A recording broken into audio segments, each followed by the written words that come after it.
America के राष्ट्रपति Donald Trump पर जहां ईरान के आगे आत्मसमर्पण या सरेंडर करके घाटे की डील करने का आरोप लग रहा है, वहीं इजराइल के प्रधानमंत्री बेंजामिन नेतन्याहू ने दक्षिणी लेबनान में मोर्चा खोला ही नहीं और तेज कर दिया है। इजरायली सेना जमीन और आसमान दोनों से हिजबुल्लाह पर ताबड़तोड़ वार कर रही है। इस वक्त की बड़ी खबर दक्षिणी लेबनान के कफर तिब्नीत इलाके से आ रही है। खबर यह कि हिजबुल्लाह ने वहां मौजूद इजरायली सैनिकों पर मिसाइलों से हमला किया, लेकिन इन हमलों को नाकाम कर दिया गया और इजरायली सेना का दावा है कि दक्षिणी लेबनान में तैनात सैनिकों पर हिजबुल्लाह ने एंटी टैंक गाइडेड मिसाइल और कई मोटर शेल दागे, लेकिन इजराइल का कोई सैनिक इसमें घायल नहीं हुआ।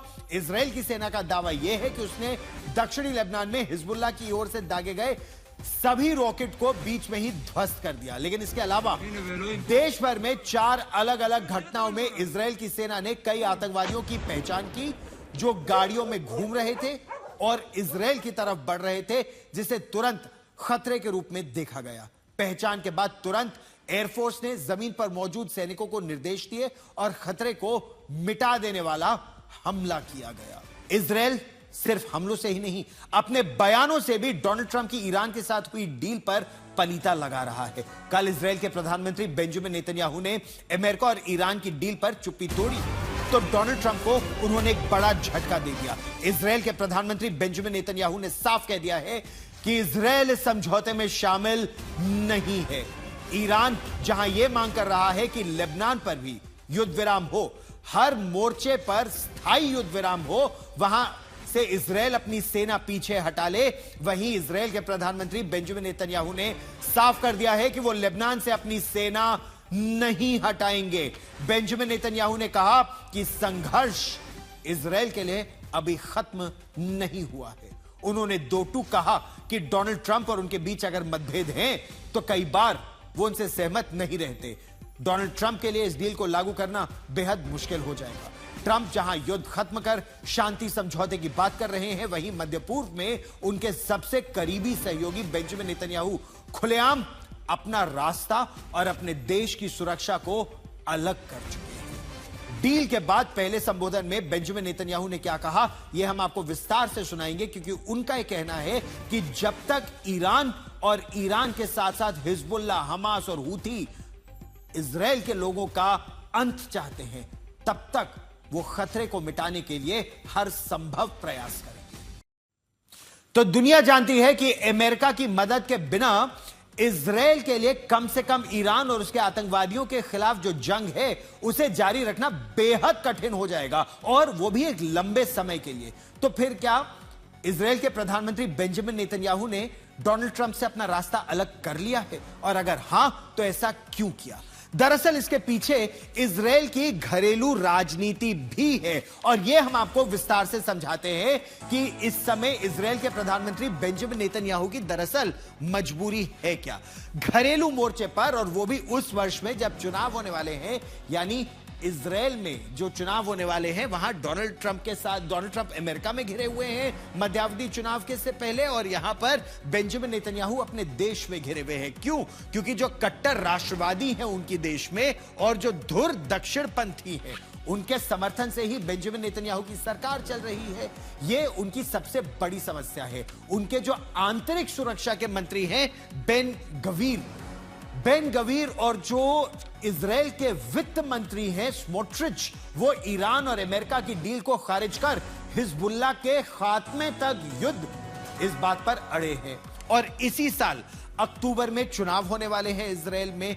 सर्वे दिखाता है कि जो गठबंधन बेंजामिन नेतन्याहू चला रहे हैं वो बहुमत खो सकते हैं। विपक्ष 7 अक्टूबर 2023 के हमले और किसी भी मोर्चे पर निर्णायक जीत न दर्ज करने को लेकर बेंजामिन नेतन्याहू को लगातार घेर रहा है, और यही वजह है कि इजराइल के प्रधानमंत्री बेंजामिन नेतन्याहू दक्षिणी लेबनान में जीत मिलने तक इस युद्ध को जारी रखने या कम से कम चुनाव तक अपना कड़ा रुख बनाए रखना चाहते हैं। उत्तरी इजराइल के लोगों की भी मांग यह है कि लेबनान में बाकायदा एक बफर जोन बने, उसको और विस्तार उसका किया जाए ताकि उत्तरी इजराइल के लोगों की सुरक्षा सुनिश्चित की जा सके। अगर बेंजामिन नेतन्याहू अमेरिका के दबाव में फौज लेबनान से हटा लेते हैं तो ये उनकी कमजोरी माना जाएगा। उनके जो आलोचक हैं वो ये कहते हैं कि बेंजामिन नेतन्याहू युद्ध को लंबा तो खींच रहे हैं, लेकिन भ्रष्टाचार के मुकदमे जो उन पर है उनसे ध्यान हटाने और सत्ता में बने रहने की कोशिश कर रहे हैं, ऐसा उनके विरोधी कह रहे हैं। लेकिन बेंजामिन नेतन्याहू खुद यह साफ तौर पर कह चुके हैं कि जब तक वो जिंदा है और प्रधानमंत्री है तब तक इजराइल के लोगों का कोई बाल भी बाका नहीं कर पाएगा। बेंजामिन नेतन्याहू को कुछ राहत अमेरिकी न्यूज वेबसाइट एक्सियोस की एक खबर से मिल रही है। इस वेबसाइट ने दावा किया है कि ईरान के साथ डील पर डोनाल्ड ट्रंप की सरकार के मंत्रियों और अधिकारियों में भी मतभेद जो है वो अमेरिका में खुलकर अब सामने आ गए हैं। सूत्रों के हवाले से एक्सियोस ने दावा यह किया है कि डोनाल्ड ट्रंप जिस तरह की डील ईरान के साथ इस समय करने जा रहे हैं, उन्हीं के विदेश मंत्री मार्को रूबियो और उनके रक्षा मंत्री पीट हेग्सेथ दोनों ही उनके साथ सहमत नहीं हैं। सबसे चौंका देने वाला दावा तो अमेरिका की खुफिया एजेंसी CIA के डायरेक्टर जॉन रैडक्लिफ ने की है। जॉन रैडक्लिफ ने दावा किया है कि ईरान कभी भी अमेरिका की पीठ में खंजर भोंक सकता है। अमेरिका ने ईरान की तरफ से जो लोग बात कर रहे हैं उससे जो खुफिया जानकारी आई है, ये लोग अमेरिका से वादा जो कर रहे हैं, आपस में जब बातचीत करते हैं तो ठीक उसके उलट बात करते हैं। यानी ईरान किसी भी अंतिम समझौते में वैसी परमाणु रियायतें नहीं देगा जिसकी मांग अमेरिका कर रहा है, और यह बात अब CIA के डायरेक्टर ने भी अमेरिका के राष्ट्रपति को बता दी है।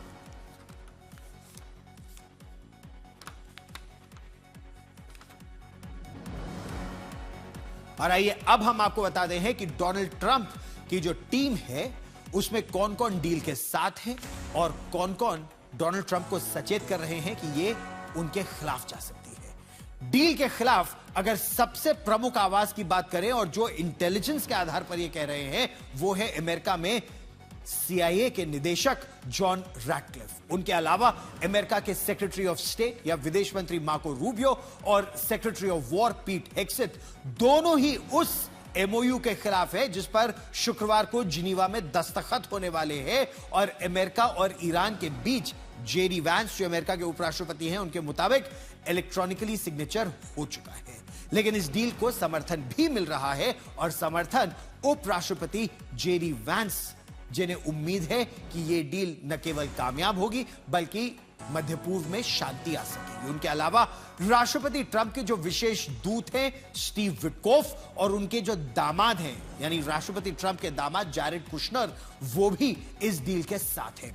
ईरान के साथ समझौते के मसौदे को लेकर वॉशिंगटन DC में कई घंटों तक महत्वपूर्ण बैठक चली और इस दौरान CIA डायरेक्टर और सेक्रेटरी ऑफ स्टेट, मैंने एक तरफ रैडक्लिफ और दूसरी तरफ मार्को रूबियो, दोनों ने साफ कर दिया खुफिया जानकारी के आधार पर कि उन्हें संदेह है कि ईरान उन परमाणु कदमों को उठाने के लिए सहमत नहीं होगा जिसकी मांग अमेरिका कर रहा है। यानी वो जो संवर्धित यूरेनियम है उसको किस तरह से या तो डाउनग्रेड किया जाएगा या फिर निष्क्रिय किया जाएगा।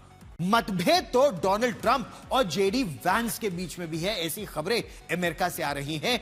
अमेरिका से इस वक्त एक और बड़ी खबर आ रही है। अमेरिका के उपराष्ट्रपति JD वैंस ने अमेरिका के एक निजी चैनल को एक इंटरव्यू में कहा कि ईरान को $300 बिलियन का जो रिकंस्ट्रक्शन फंड है वो दिया जा सकता है, बकाए अगर बशर्ते वो शर्तों का पालन करे जो उस पर शर्तें रखी गई हैं। लेकिन इस बयान के कुछ ही देर बाद अमेरिका के राष्ट्रपति डोनाल्ड ट्रंप ने इसे सिरे से खारिज कर दिया।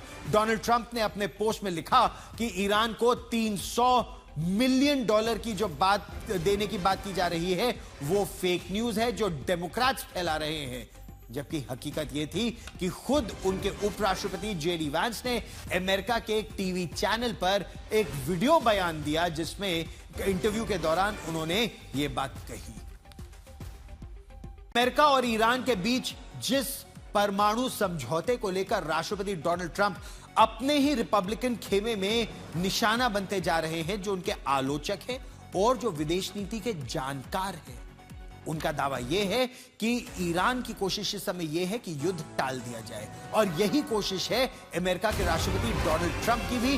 और उनका यह कहना है कि डोनाल्ड ट्रंप ने ईरान को जरूरत से ज्यादा रियायतें दे दी हैं, और इनमें सेनेटर लिंडसे ग्राहम भी मौजूद है। सेनेटर लिंडसे ग्राहम और पूर्व विदेश मंत्री, पूर्व CIA के डायरेक्टर भी रह चुके हैं माइक पोम्पियो, उन्होंने तो इस बात पर चिंता जताई है। वहीं राजनीतिक विश्लेषक मार्क थीसन का कहना है कि डोनाल्ड ट्रंप का यह जो ढांचा है काफी हद तक ओबामा युद्ध के पुराने ईरान समझौते जैसा ही है। दावा यह किया जा रहा है कि इस समझौते के तहत ईरान को गैर सैन्य उद्देश्यों के लिए यूरेनियम संवर्धन जारी रखने की अनुमति मिल सकती है। साथ ही उसका जो बैलिस्टिक मिसाइल कार्यक्रम है उस पर कुछ रियायत या ढील दी जा सकती है। फिलहाल सेनेट में जो शीर्ष डेमोक्रेट से और जो फॉक्स न्यूज के होस्ट है मार्क लेविन, उन्होंने मांग की है कि ट्रंप प्रशासन इस समझौते के पूरे मसौदे की जानकारी अमेरिका की कांग्रेस के सामने सार्वजनिक करे। वहीं डेमोक्रेटिक पार्टी के संसद ने कहा है कि संसद का विशेष सत्र बुलाने की आवश्यकता है। ईरान के साथ डील का सच अमेरिका की संसद के सामने उन्होंने रखने की मांग की है। दूसरी तरफ G7 की बैठक के लिए फ्रांस पहुंचे अमेरिका के राष्ट्रपति डोनाल्ड ट्रंप ने यह कहकर दुनिया को चौंका दिया कि ईरान के साथ डील पर हस्ताक्षर तो पहले ही किए जा चुके हैं, वो इलेक्ट्रॉनिक सिग्नेचर्स इस समय मौजूद है। क्या कहना है अमेरिका के राष्ट्रपति डोनाल्ड ट्रंप का? तो फिलहाल अमेरिका के उपराष्ट्रपति जेडी वैंस ईरान के साथ डील में ट्रंप का बचाव कर रहे हैं। उन्होंने दावा किया है कि डील से ईरान के लिए परमाणु हथियार बनाने का रास्ता बंद हो जाएगा। जेडी वैंस ने क्या कहा, एक इंटरव्यू में सुनिए। तरफ ईरान यह दावा कर रहा है कि उसे $24 बिलियन जो उसका पैसा फंसा हुआ है वो आधा अभी और आधा हस्ताक्षर से पहले मिल जाएगा 60 दिनों की बातचीत के दौरान। वैसे जेडी वैंस लाख इस डील का बचाव कर रहे हो, लेकिन जिस डील में पाकिस्तान की भूमिका रही हो उस डील का नाम इस्लामाबाद समझौता अगर रखा जाए तो इसके टिकने की जो गुंजाइश है वैसे ही कम हो जाती है। और ऐसा हम नहीं कह रहे हैं, बल्कि जाने माने अमेरिका के think tank middle east forum के एक्सपर्ट माइक रूबिन की भी यही राय है। रूबिन ने अमेरिका और ईरान के बीच चल रही बातचीत में पाकिस्तान के शामिल होने पर गंभीर सवाल उठाए थे। साफ कहा कि पाकिस्तान कभी शांति नहीं चाहता, क्योंकि उसे सिर्फ अराजकता से ही फायदा होता है। अमेरिकी एक्सपर्ट माइकल रूबिन का दावा यह है कि पाकिस्तान अंतरराष्ट्रीय फंडिंग और कूटनीतिक फायदा उठाने के लिए सुरक्षा के नाम पर उगाही यानी सिक्योरिटी एक्सटॉर्शन का गंदा धंधा करता है, यह खेल खेलता है।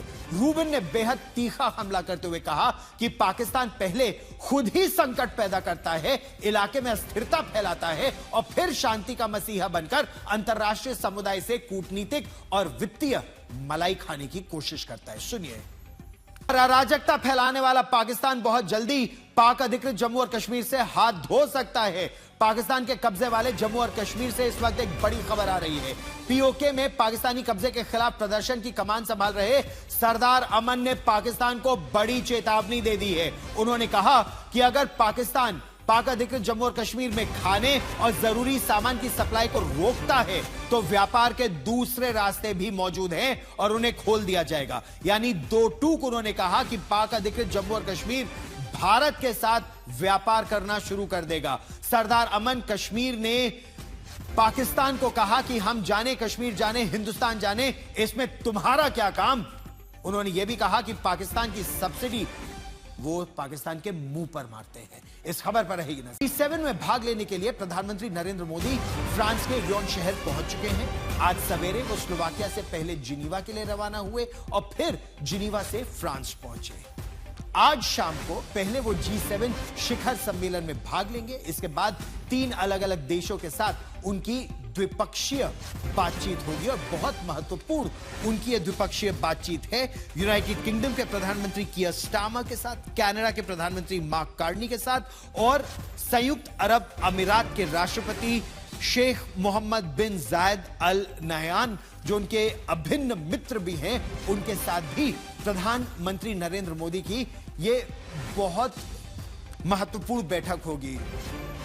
प्रणय उपाध्याय मेरे सहयोगी इवियन शहर से हमारे साथ जुड़ रहे हैं, रोहित वॉशिंगटन डीसी से हमारे साथ जुड़ रहे हैं। दोनों से हम चर्चा करेंगे, लेकिन प्रणय, इवियन में G7 का ये शिखर सम्मेलन और वैश्विक चुनौतियां लगातार बढ़ती जा रही हैं।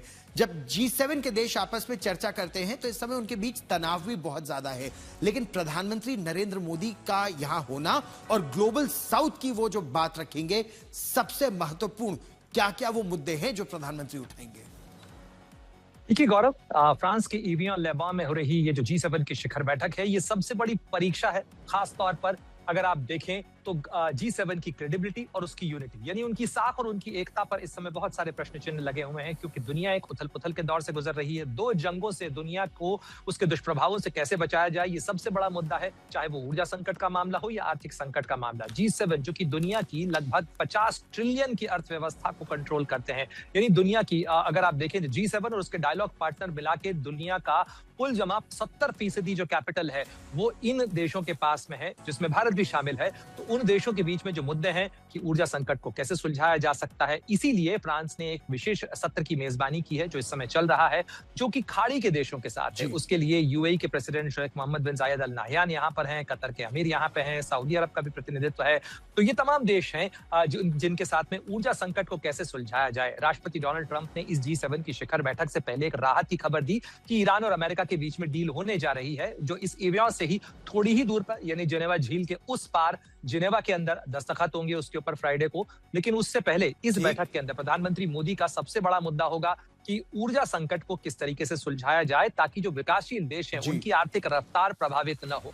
इसके अलावा बात है ये। अच्छा, एक चीज और जो यहां बहुत महत्वपूर्ण है वो है भारत के प्रधानमंत्री नरेंद्र मोदी और अमेरिका के राष्ट्रपति डोनाल्ड ट्रंप के बीच जो मुलाकात होगी। और पिछले करीब 16 महीने में भारत और अमेरिका के जो रिश्ते हैं रोहित, कई उतार चढ़ाव इनमें देखे गए।